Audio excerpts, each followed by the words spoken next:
नमस्कार, मी नरेंद्र पाटील काळे आणि आपण पाहत आहात खबरनामा न्यूज. शेतकरी, कायदा आणि सत्याचा आवाज. नमस्कार, मी ॲडव्होकेट माणिक शिंदे, कोल्हापूर जिल्हा शेतकरी संघटना अध्यक्ष. मी सध्या धामणी खोऱ्यामध्ये आहे. धामणी खोऱ्यामध्ये भाताची लागण करण्यासाठी धांदल उडालेली आहे. माझ्या पाठीमागील बाजूस हा शेतकरी भाताची तयारी करत आहे आणि भाताची रोप लागण करण्याकरिता शेत तयार करीत आहे. पण दुसरीकडे जर आपण बघितलं तर केंद्र सरकार या शेतकऱ्यांना काय देतं आहे. एकीकडं महाराष्ट्र सरकारने जरी 5,000 रुपये दर कळवला तरीसुद्धा केंद्र सरकार या शेतकऱ्यांना निम्मा दर देतं. यावर्षी 26-27 करिता MSP ही 2461 रुपये आणि दुसऱ्या भाताला 2441 रुपये घोषित केलेली आहे. यामध्ये शेतकऱ्याचा उत्पादन खर्चसुद्धा भागत नाही.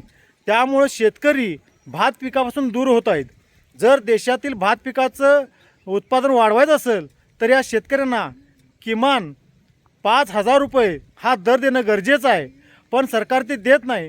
त्यामुळे या शेतकऱ्यांची शेती ही तोट्यात चाललेली आहे.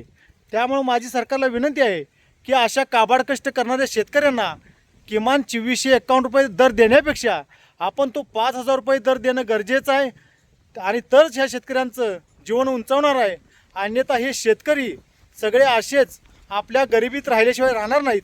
त्यामुळे सरकारनं या शेतकऱ्यांना किमान 5,000 रुपये त्यांच्या क्विंटलला दर द्यावा, एवढी माझी विनंती आहे. धन्यवाद.